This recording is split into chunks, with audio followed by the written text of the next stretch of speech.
여러분의 구독은 영상을 제작하는 데 큰 힘이 됩니다. 영상을 보시기 전에 구독과 좋아요 꼭 부탁드리겠습니다. 아울러 회원이 되시기를 원하시는 분들은 유튜브 채널 홈피 구독 옆에 있는 가입 버튼을 눌러주시기 바랍니다.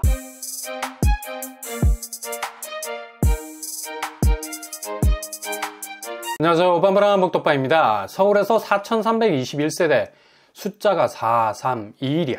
상당히 기억하기 좋은 넘버링인데 이렇게 단일 규모로 보자면 엄청난 매머드급이라는 걸 알 수가 있죠.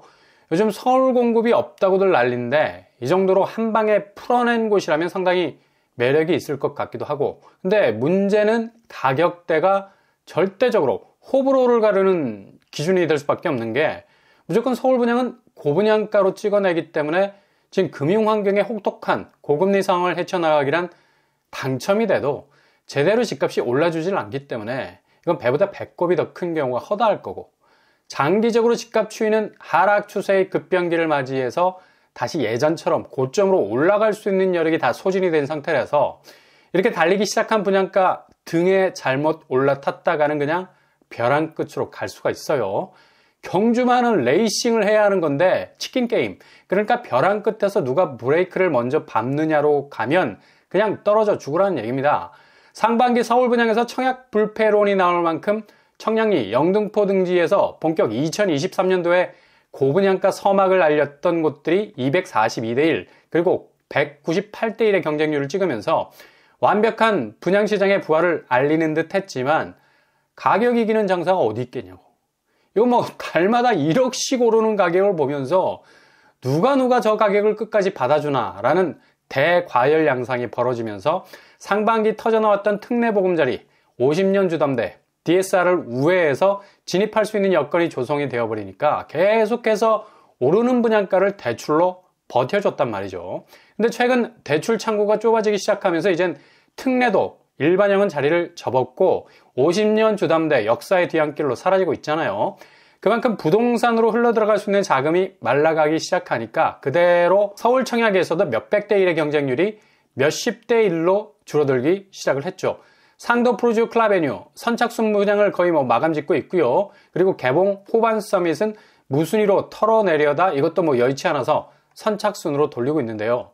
그만큼 돈줄 내려오는 게 중간에 동아줄이 끊기는 바람에 그냥 맨 땅에 헤딩을 하게 될 위험 지수가 높아지니까 선뜻 대출 자금 동아줄 잡기가 부담 100배, 그리고 지금 집값 자체가 상당히 약세장으로 전환이 되면서 서울 주요 지역의 집값 지수가 매주 빠지는 데이터를 내놓고 있어서 그렇게 고분양가 물고 들어갔다가는 본전도 못 챙기는 경우의 수가 발생할 수도 있다는 얘기입니다. 당연히 매매시장 가격 단가 내려가기 시작하니까 분양시장 역시 영향을 받을 수밖에 없는 거고요. 이런 와중에 이문 휘경 뉴타운, 여기도 거의 광명하고 비슷한 양상인데 직전 단지보다 계속해서 1억씩 악셀을 밟고 있어요.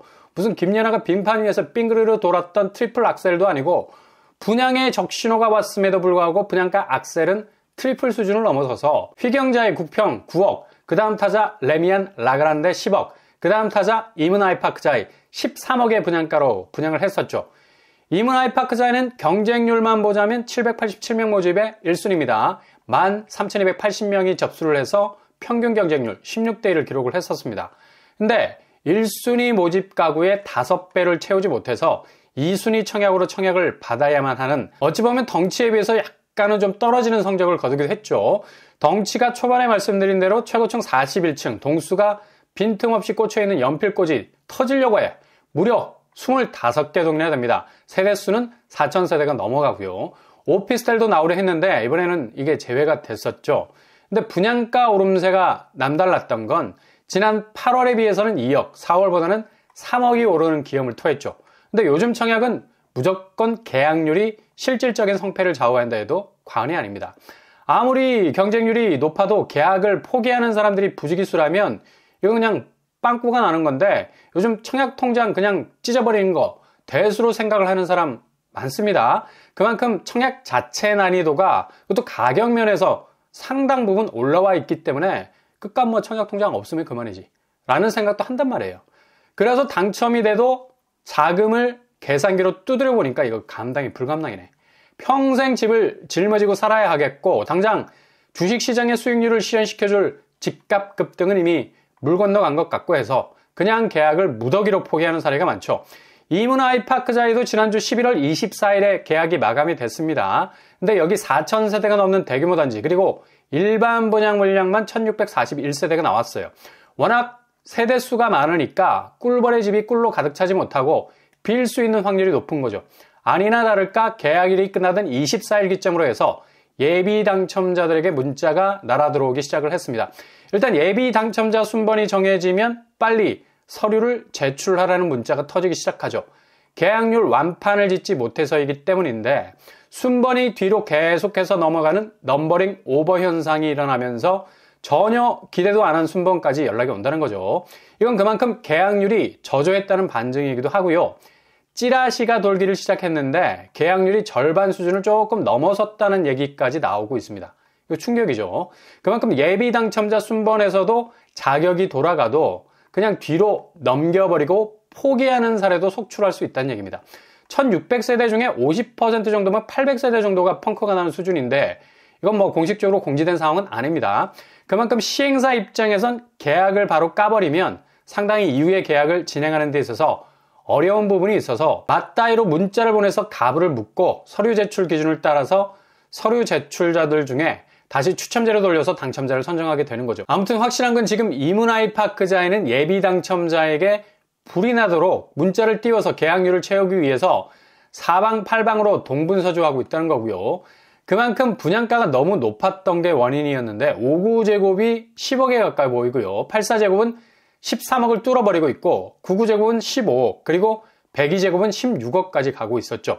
이게 도대체 이문동에서 이 정도 가격으로 나온 게 맞나? 라는 생각이 들 정도로 그런 난감한 그런 가격대였는데 아니나 다를까 당첨자 발표하면서 공개한 당첨 가점 보면 계약률 분위기가 어떻게 돌아갈지 뭐 딱 알 수 있는 지표가 보이죠. 59제곱 소형이지만 통장 농축액이 가장 진한 고가점자들이 속속 나오는 평형이기도 한데 최저 가점이 47점 그리고 최고 가점이 72점 최저 가점만 봐도 답이 딱 나와요. 그 정도로 일단 지르고 보자는 식의 지원이 있었던 것 같고 이중 계약 일자까지 머리털 뽑아가면서 고민을 했을 건데 당연히 13억이라는 분양대금을 공사해야 하는데 이걸 어떻게 지어서 올리나.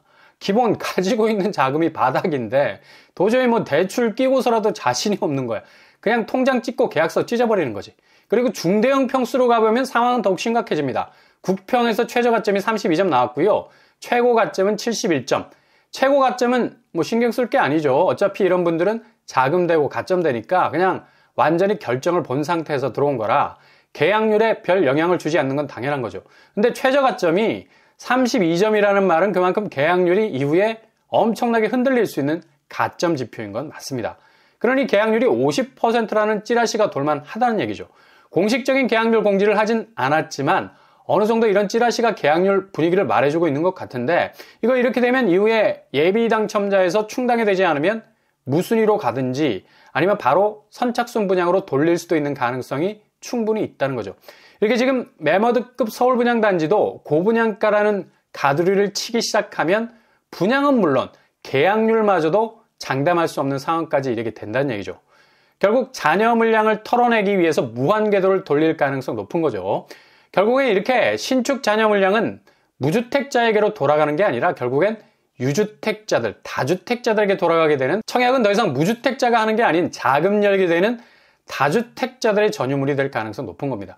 결국 공급이 이렇게 여러 채를 가진 사람들이 전월세로 풀어버릴 수밖에 없는 주택구조로 가게 되면 물량이 많아져서 전월세 가격이 낮아질 것으로 보이지만 반대로 이 집을 잡기 위해서 엄청난 자금을 끌어다 쓴 다주택자들의 비용, 죄다 세입자에게 전가될 수 있는 가능성이 커서 전월세 가격은 시장 자체 수위로 정해지는 게 아니라 절대적으로 유리한 고지를 선점하고 있는 다주택자들의 선택지에 따라서 얼마든지 가격대가 요동칠 수 있다는 얘기죠. 그러니 청약은 더 이상 무주택자에겐 실익이 없어진 지 오래, 대신 확실한 분양가 상한제가 적용이 되는 곳들은 반드시 체크를 하시고 넘어가셔야 되겠습니다. 분상제 아파트가 아직은 살아있는 곳이 있어서 청약 통장을 쉽게 포기해서는 안 되고요. 그래도 꽉 붙들고 계셔야지 무주택자라는 혜택은 봐야 할 것 아닙니까? 그래서 이번에 정책금리 쪽으로 다시 신상이 나왔는데 청년 주택 드림 대출 지난번에 한번 소개해드렸죠. 다시 대출로 돌아가야 하나? 정말 쓴잔일 수밖에 없는 것 같아도 일단 무주택 청년이라면 그래도 혜택을 볼 수 있는 거니 적극적으로 건질 건 건지고 버릴 건 버려야 된다는 얘기죠. 이자가 4.5%라는 점이 강점이고 금리는 최저 2.2%까지 혜택을 볼 수 있어요. 일단 만들어 놓고 대기를 타야 하는 건 지금 집값이 계속해서 빠지는 시점이라 이후 집값이 완전 그 거품을 다 덜어낸 다음에 충분히 정상적인 가격선에서 이런 혜택을 볼 수 있는 메리트가 충분히 있다는 얘기죠. 물론 엄청난 가계부채의 현실에서 청년들을 다시 대출 쪽으로 끌어내는 부정적인 측면도 있을 수 있지만 이거 가지고 있다가 제일 좋은 선택의 시간이 올 때 까면 되는 겁니다. 그러니 손해될 건 손절을 확실히 하고 이득을 볼 수 있는 건 확실히 챙길 수 있는 전략이 필요하다는 얘기죠. 그리고 무순위 줍줍은 주변 시세가 떡나게 되는 지역은 아예 쳐다도 보지 말아야 되고요. 특히 서울에서 긴급하게 나오는 무순위 청약은 가격대가 그냥 뭐 궤도를 벗어난 곳들이 많아서 손절을 하셔야 되겠는데 유독 몇 년 전 분양가로 나오는 곳들 예의주시하셔야 된다는 얘기인데요. 먼저 개포자의 프레지던스가 12월에 무순위 줍줍으로 나온다는 소식이 들어와 있습니다. 38제곱이 7, 8억 선, 59제곱 12억 선, 84제곱 15억 선이었는데요.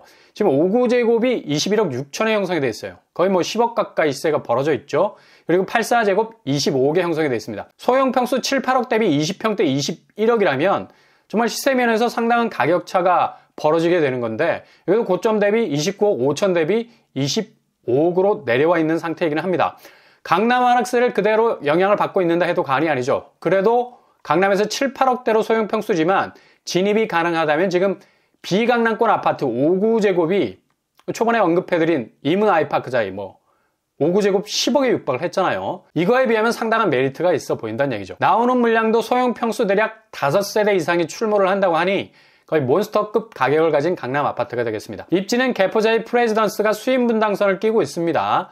개포동역과 대모산역, 위치가 비교적 가까운 편이고요. 주변 학군도 유치원, 초등학교도 접근성이 좋은 편입니다.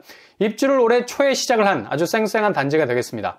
이렇게 고분양가 시기에서도 선택적인 틈새 잘 만들어내는 것 굉장히 중요하겠습니다. 고분양가 단지는 조심하셔야 되고요. 청약통장, 우리 아이들 세대 혹은 청년 세대라면 혜택을 볼 수 있는 건 챙기고 버릴 건 버리고 분상제 아파트 꼼꼼히 들여다보시고 무순위 줍줍도 나오면 디테일하게 체크를 해보시는 것이 부동산 혼란기 때 자신만의 로드맵을 만들 수 있는 길이 될 수 있을 것 같습니다.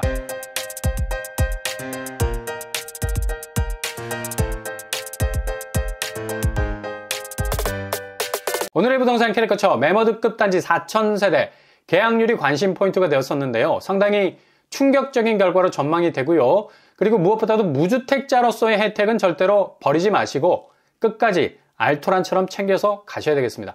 여러모로 손해가 가지 않는 쪽으로 움직이시되 가장 적절한 타이밍을 찾는 것이 중요하겠습니다. 오늘도 응원합니다. 여러분의 길이 꽃길만 되실 수 있기를 바랍니다. 이상으로 뻔뻔한 복덕발 마치겠습니다. 구독과 좋아요 부탁드립니다. 감사합니다.